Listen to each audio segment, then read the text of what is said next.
9 afternoons. 9 days that taught him how to love, and a lifetime to remember her. 60 candles. 60 years. 20,000 days, give or take. But only a handful truly matter.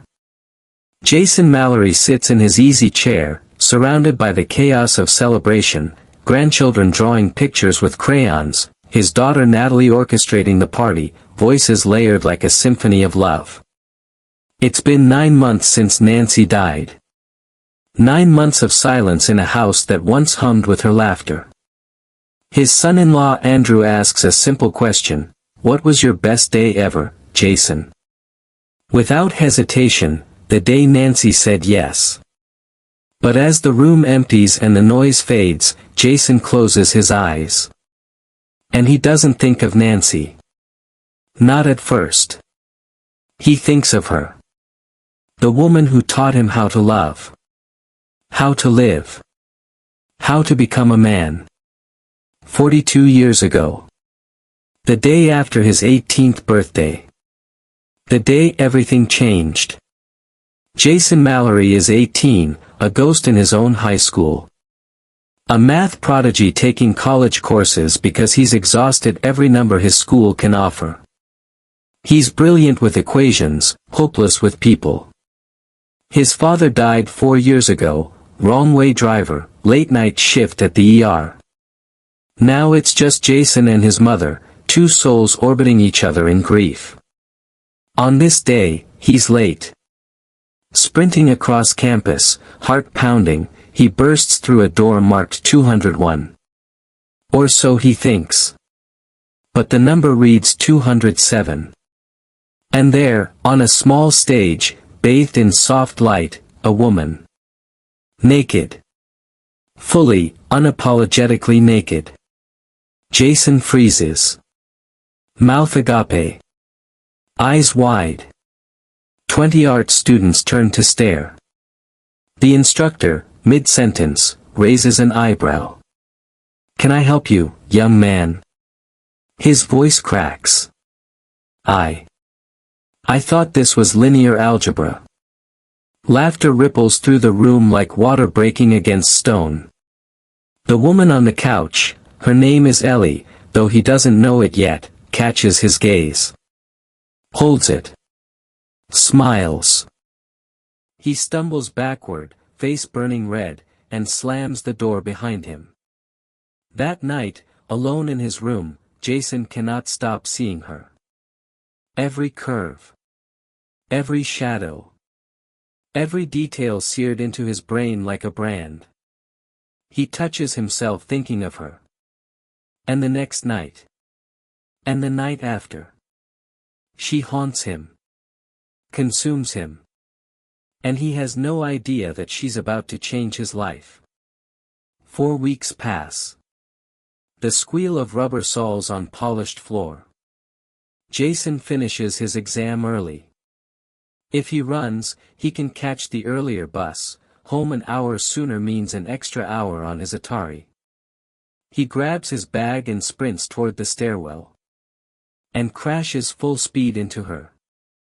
They both hit the ground. Her robe, white, cotton, falls open. One breast exposed. Her legs tangled with his. Jason stares. Cannot help it. Cannot look away. She laughs. Deep and genuine. "I recognize you. You're the mathematician who can't tell a 7 from a 1. He's turning crimson again, scrambling for words, but she's faster. "If you get up without ripping my robe off completely, I'll have coffee with you." He untangles himself, offers a hand. As she rises, the robe shifts, he catches another glimpse. She notices. Smirks. "You really can't keep your eyes off, can you?" His name is Jason. Hers is Ellie. She's 22, a senior, double majoring in psychology and history. And she likes being naked in front of strangers. "I masturbate afterwards sometimes," she tells him over coffee, watching his face go scarlet. I thought about you once. Before she drops him off that day, she makes him promise 2 things. 1. Shower every Tuesday and Thursday morning. 2. Pay attention in class. You're stinky, she says, matter of fact. No woman will want you if you smell bad. Jason nods, desperate. He would promise her anything. Jason showers. Scrubs every inch 3 times. Applies deodorant twice. Picks his nicest shirt. His mother notices immediately. Did you meet a girl? A woman, Mom. She says I shouldn't call anyone over 18 a girl. His mother, a nurse who works alone after her husband's death, sees something in her son she hasn't seen in years. Hope. She invites Ellie to lunch. They talk. They understand each other. And his mother gives her blessing to something most parents would call dangerous. Because Ellie has a plan. Not to seduce him, though that will come, but to save him. To pull him out of isolation before college swallows him whole. Your son is brilliant, Ellie tells her. But brilliance without connection is just loneliness with a degree. The click of a door unlocking. Breath held in anticipation. Their meetings evolve. Coffee becomes conversation. Conversation becomes confession. Ellie wears clingy tops, no bra, nipples visible through fabric. She plays a game. Every time Jason's eyes wander to her chest, she picks up her car keys. If he can't control himself, the meeting ends. He learns. Slowly. Painfully. To look at her eyes. To talk about the weather, politics, books. To be normal. But underneath, the tension coils tighter. Every glance. Every accidental touch. Every laugh that lingers too long. And then, one Thursday, she says, different plan today. My apartment. The creak of stairs. A door opening into a small, lived-in space. Ellie's apartment is modest, couch on one side, kitchenette on the other, 3 doors leading to bedrooms and a bathroom. She lays out the rules. We both get naked. No touching. When we talk, you look at my face. If you can't handle it, I put my shirt back on. Jason agrees. Hands trembling. She disappears into her bedroom, emerges moments later, nude, confident, breathtaking. She stands before him, turns slowly, lets him memorize every angle. Then she sits cross-legged on the floor. Waits for him. They talk. About history, about naturism, about her thesis on 1920s nudism. Jason asks questions, good ones, bad ones, desperate ones. Are you going to have sex with me? She laughs. Not today. But maybe. That single word, maybe, becomes his oxygen. Weeks pass. Ellie teaches him. Not just about sex, but about touch. About listening. About how to caress a breast without mauling it. How to find a clitoris. How to read a woman's breathing, her sighs, her silences. She shows him her body in clinical detail. Guides his finger through her wetness. Lets him taste her. Teaches him to give her an orgasm with his tongue, slow circles, building pressure, never stopping until she screams his name. And when she finally wraps her lips around him, when her mouth takes him fully and he explodes into her, Jason understands what it means to be alive. But there's a shadow. His name is Kevin. Ellie has a boyfriend. She's had him the whole time. Jason learns this in fragments. A comment here. A cancelled meeting there. And then, one night, his mother sees them together at a restaurant. Ellie and Kevin. Very much in love. Jason's jealousy is a living thing. It claws at him. Poisons him. The day they finally have sex, real, penetrative, unprotected sex, it's everything he's dreamed of. She straddles him, controls the pace, whispers his name as she comes. He holds her afterward, wants to say I love you, knows he can't. And then, in the haze of post-coital bliss, he asks. Was I as good as Kevin? The slap echoes. Her scream shatters the moment. Get out. She collapses into sobs. Jason, naked and ashamed, stands outside her bedroom door, listening to her cry. 15 minutes feel like 15 hours. When she emerges, her eyes are red. Her voice is steel. If you ever mention him again, we're done. On the spot. Do you understand? Jason nods. Terrified. Grateful. Heartbroken. Silence before reveal. Ellie explains, her voice shaking. She loves Jason. She does. But she loves Kevin too. And she's not being fair to either of them.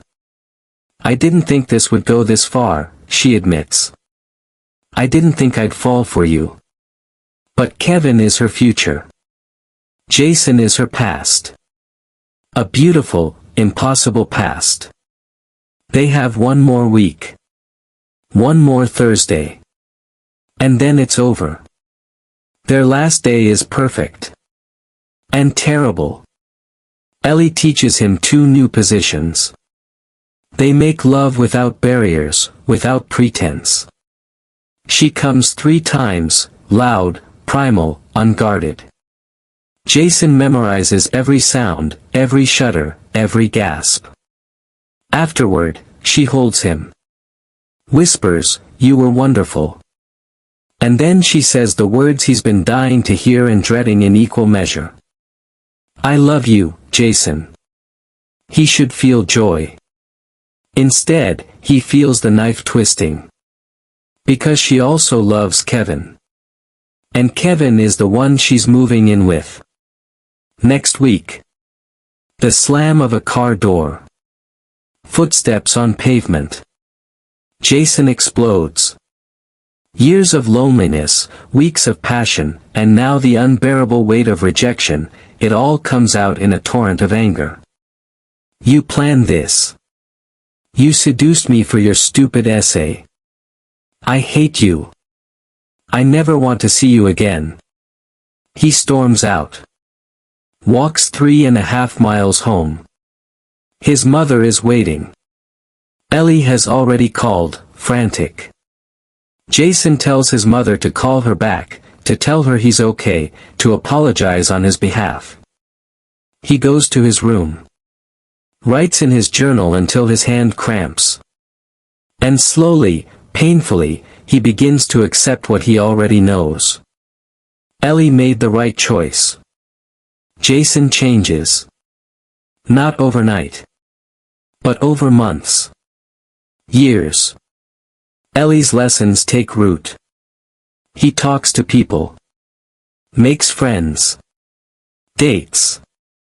Loses his virginity again, this time with a girl his own age, Melinda, who marvels at how good he is in bed. Word spreads. Jason Mallory knows what he's doing. He goes to Bowdoin. Joins a fraternity. Sleeps with 6 women his first year. Becomes fraternity president his sophomore year.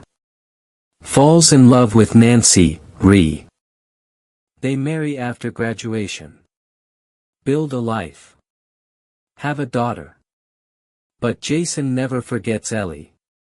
Part of his heart, he knows, will always belong to her. Flickering streetlights. A grocery store at dusk. 6 years after graduation, Jason sees her again. She's in the grocery store, shopping alone. She looks diminished. Hollow. They hug. Brief. Careful. Kevin left me, she says quietly. Got his secretary pregnant. Jason's anger flares. I should have killed him when you suggested it. She laughs. Once. Then fades back into sadness. Jason tells her about his life. MIT doctorate. Teaching at Harvey Mudd.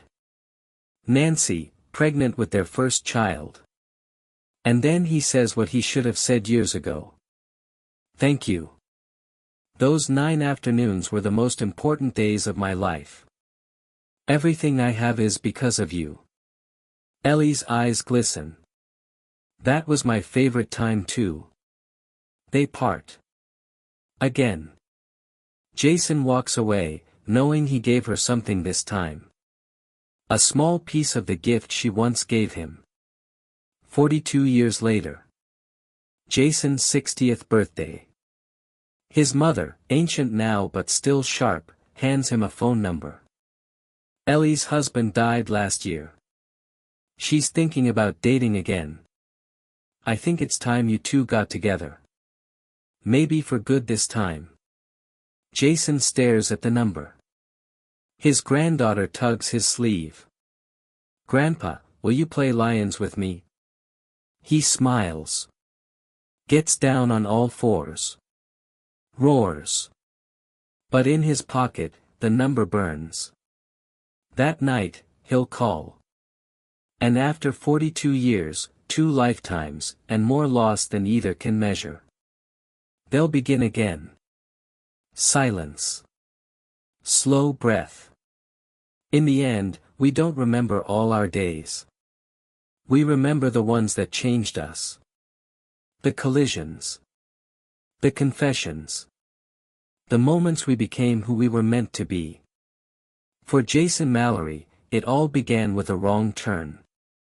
A closed door. And a woman who saw him when no one else could. She taught him to love. To connect. To live. And maybe, just maybe, it's not too late for one more lesson.